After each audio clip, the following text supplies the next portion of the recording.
Assalamualaikum warahmatullahi wabarakatuh. Perkenalkan, nama saya Fitri Turusida dari Tadris Bahasa Indonesia 5A.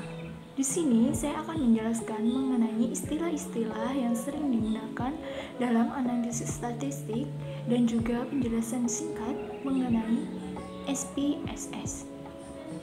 Istilah-istilah pada analisis data statistik.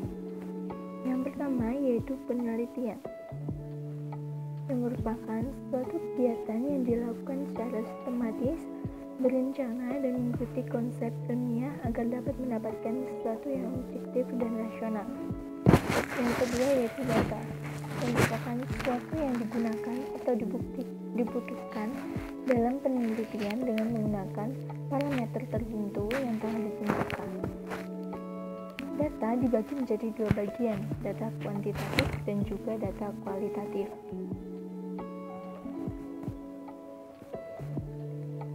Yang ketiga yaitu variabel, yang berarti beragam atau bervariasi. Yang keempat yaitu populasi dan sampel, yang merupakan suatu kumpulan subjek atau objek yang mana dikenai generalisasi hasil penelitian, sedangkan sampel adalah bagian dari populasi yang akan diteliti. Yang kelima yaitu analisis data, merupakan proses dalam mengolah data dan menginterpretasikan hasil pengolahan data. Yang keenam yaitu metode analisis data yang dibagi menjadi dua, yaitu metode statistik parametrik dan metode statistik paramerik. Yang ketujuh yaitu hipotesis, yang merupakan suatu rumusan masalah di mana belum dibuktikan kebenarannya. Yang kedelapan yaitu uji hipotesis, yang bertujuan untuk mengetahui bagaimana kesimpulan pada sampel dapat berlaku untuk populasi atau dapat digeneralisasikan.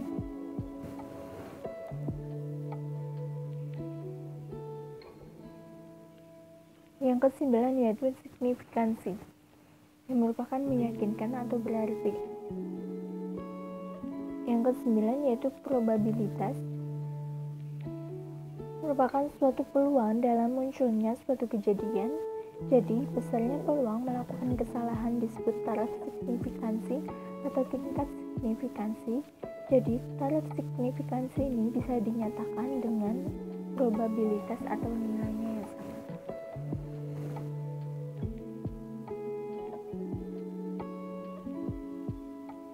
Yang ke-11 yaitu kurva normal, yang berarti menggambarkan daerah penerimaan dan penolakan HU. Yang terakhir yaitu degree of freedom, merupakan derajat ketergantungan banyaknya observasi N dan banyaknya variabel independen. F ini digunakan untuk menentukan nilai kritis. Kemudian yang selanjutnya SPSS. SPSS adalah suatu software yang digunakan untuk olah data statistik. SPSS merupakan yang paling banyak digunakan dan diminati oleh para peneliti. Dahulu, SPSS digunakan untuk olah data statistik pada ilmu sosial. Saat itu, kepanjangan SPSS adalah Statistical Cake for the Social Science. Tapi seiring berjalannya waktu, SPSS mengalami perkembangan dan penggunaan semakin kompleks untuk berbagai ilmu seperti ekonomi, psikologi, pertanian, teknologi, industri, pendidikan, dan lain-lain. Sehingga kepanjangan dari SPSS berubah menjadi Statistical Product and Service Solution.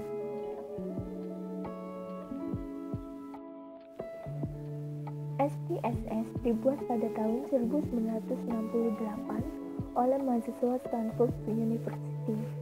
Saat itu dioperasikan pada komputer mainframe. Pada tahun 1984, SPSS muncul dengan versi PC yang bernama SPSS PC First, dan pada tahun 1992 tercipta untuk versi Windows atau SPSS for Windows Setelah itu SPSS terus mengalami perkembangan dan dari waktu ke waktu mengalami perbaikan dan penyempurnaan dengan munculnya versi-versi SPSS for Windows 7, 8, 9, 10, 12, 15, 16, dan lain-lain. Demikian yang dapat saya sampaikan. Apabila ada salah kata, mohon dimaafkan. Wabillahi taufiq wal hidayah. Wassalamualaikum warahmatullahi wabarakatuh.